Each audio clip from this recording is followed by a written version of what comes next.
بسم الله الرحمن الرحيم إنه لا يحب المستكبرين.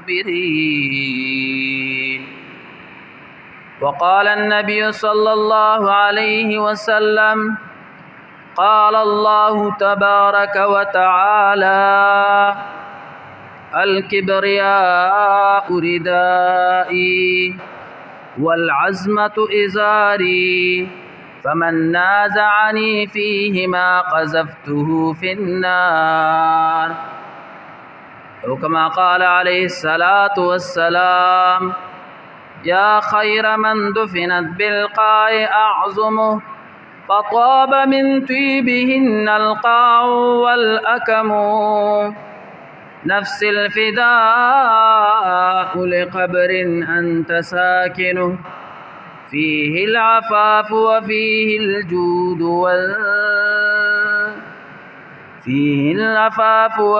الجود والكرم أنت الحبيب الذي ترجى شفاعته على الصراط إذا ما زلت القدم وصاحباك لا أنساهما أبدا مني السلام عليكم ما جرى القلم إن الله وملائكته يصلون على النبي يا أيها الذين آمنوا صلوا عليه وسلموا تسليما. درود شريف وي. اللهم صل على محمد وعلى آل محمد كما صليت على إبراهيم وعلى آل إبراهيم إنك حميد مجيد. اللهم بارك على محمد وعلى آل محمد كما باركت على إبراهيم وعلى آل إبراهيم إنك حميد مجيد. حضراتو سرنگا چه انسان تا جسمانی بیماری لگی او د جسمانی بیماری د وجه د وجود خراب شي، د جسم خراب شي او کمزور شي او د سکار روزگار پاتې نشي. هم دغه رنګه انسان ته روحانی بیماری هم لګي او دغه روحانی بیماری د وجه دا انسان د الله نه لری کیږي.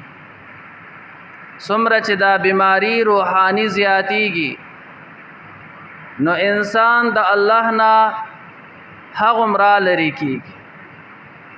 روحانی بیماریان په کثرت سری دي چې د انسان ته دا روحانی بیماری ولګي نو د الله نه لری کیږي. دا ډیر زیات تعداد سره دي. دغه روحانی بیمارونو یو بیماری تکبر دی.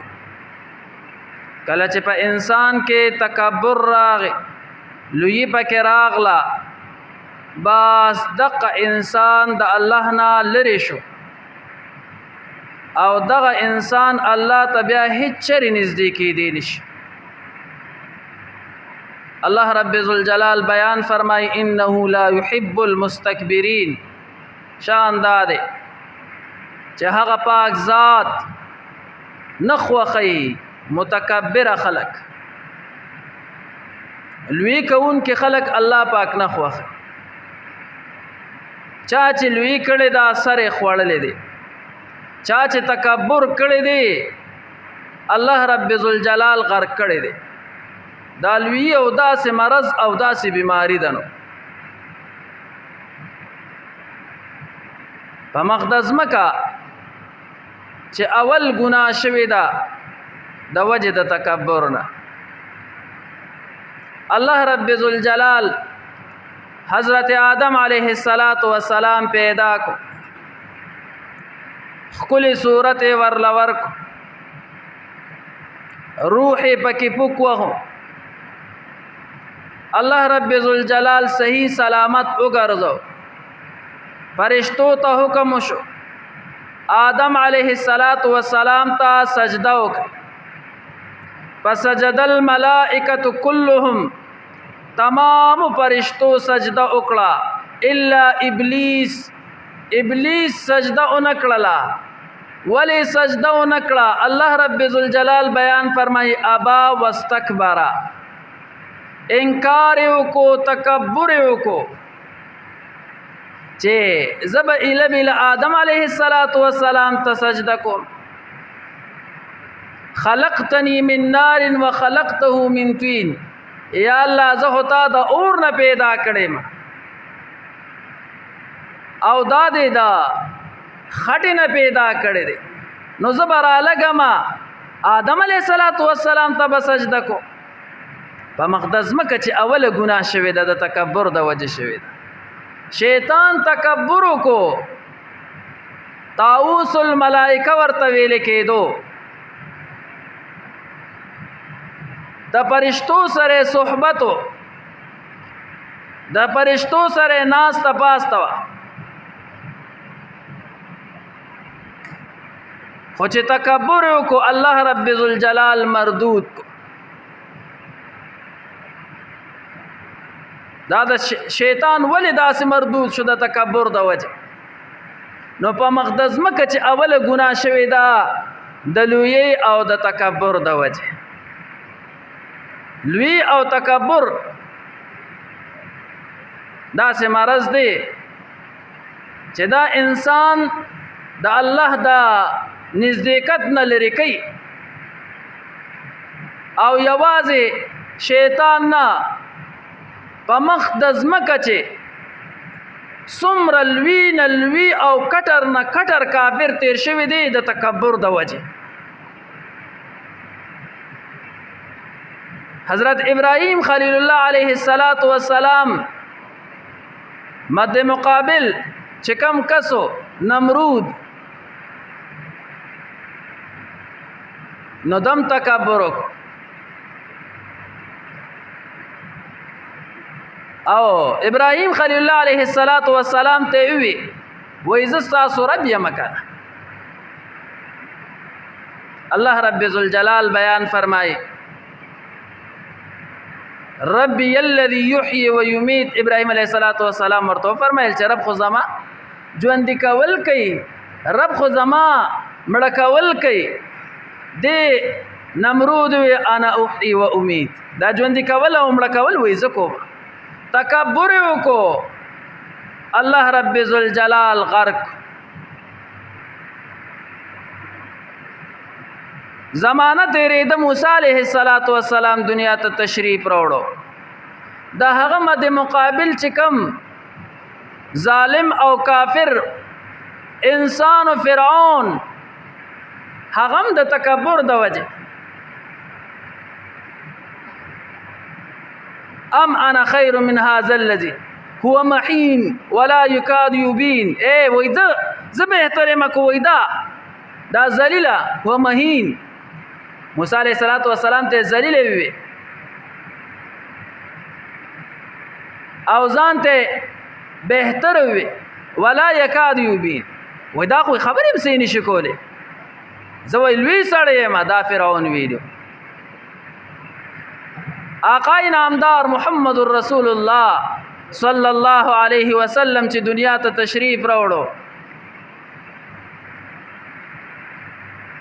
نو د مکی مشرکانو تکبر وکړو او سیوی وای دا د یو کونډې زوی دی او یتیم دی، دا قرآن یې په ده باندې نازل شو. لولا نزل هذا القرآن على رجل من القريتين عظيم. وای دا قرآن د دو کلو په لوی خلکو باندې ولې نه نازلېدو چې لبې په دې یتیم او په دې غریب انسان باندې وای دا قرآن نازل شو. د تکبر د وجې لاړه غرق شو. تکبر یې وکړو، منګه خو لوی خلک یو. اے رسول الله مبارک سره بدا صحابه ناستو، نو عمار ابن یاسر رضی الله تعالی عنہ، بلال رضی الله تعالی عنہ، صہیب رومی رضی الله تعالی عنہ، دا قریش را رسول الله مبارک ته وای منګه زکه تاسو سره نکینو چې ستا په مجلس کې دا خوار وزار صحابه ناست دا فقیر صحابه پکې ناست دي، دا زمونږ د ناستې قابل نه دي.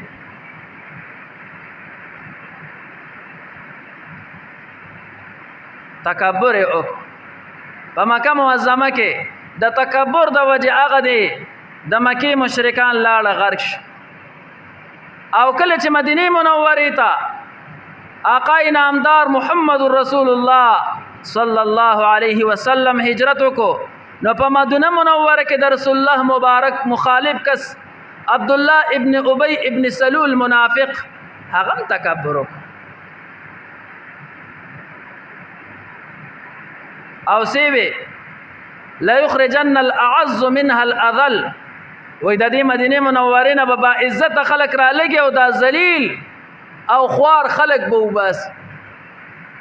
دا بچاوي عبدالله ابن ابی ابن سلول منافق.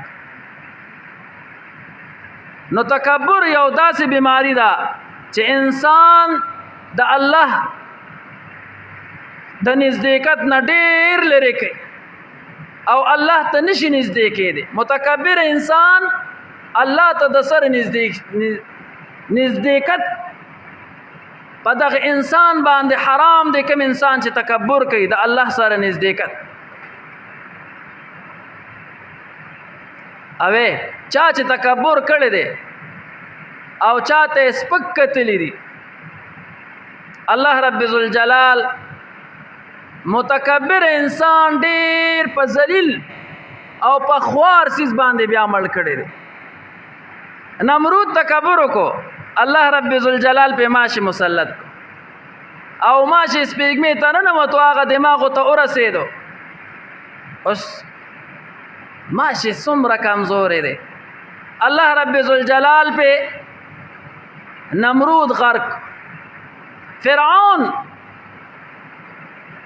تکبر کو الله رب ذوالجلال په اوبو باندې هلاک کو. بے جان عزیز دے الله رب ذوالجلال په اوبو هلاک. عادیان او سمودیان تکبر کړو، الله رب ذوالجلال په هوا را اولېګل او په هوا سره هلاک کړ. کمزوري سیز دے په نظر هم ناراضي. او د رسول الله مبارک دشمن ابو جهل هم تکبر کړو. نو په بدر کې الله رب ذوالجلال 3000 5000 روایت راغلي دي قران کې، درې وانشت چې دومره فرشتي الله پاک را لېږلې وي.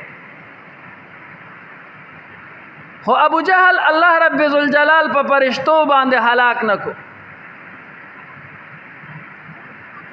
ابو جهل الله رب ذوالجلال په لوی لوی صحابه طاقتور صحابه باندې قتل نکو. الله رب ذوالجلال په یو دو ماشومان مسلط کړل او دغه دو ماشومانو د وجه الله رب ذوالجلال فرعون د امت محمدیه چې ابو جهل باندې یادېدو، الله رب ذوالجلال په دقه ماشومان مسلط کړل او په دې ماشومانو باندې هلاک.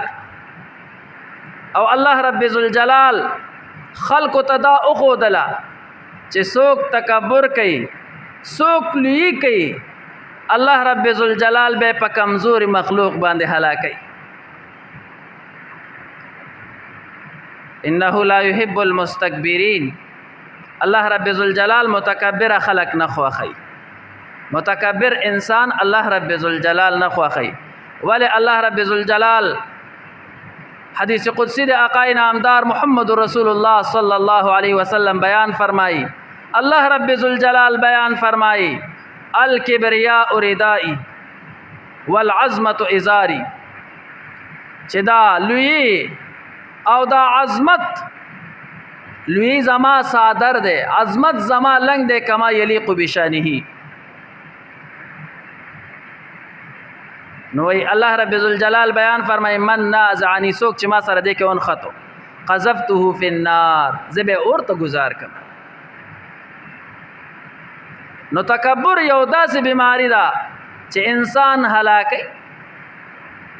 اوس دا تکبر په ګڼ صورتونو دی.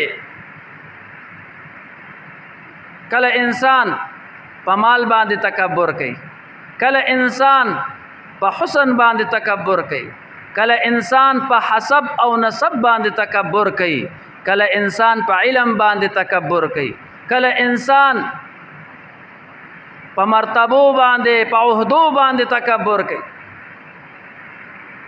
دغه ټول فضل دي. آقا نامدار محمد رسول الله صلی الله علیه وسلم بیان فرمایي یحشر المتکبرون، دا متکبرین چې دي دا به الله رب ذوالجلال د قیامت په ورځ را جمع کوي علی صور الزر، دا د سره میږي نه دي د دې په صورت کې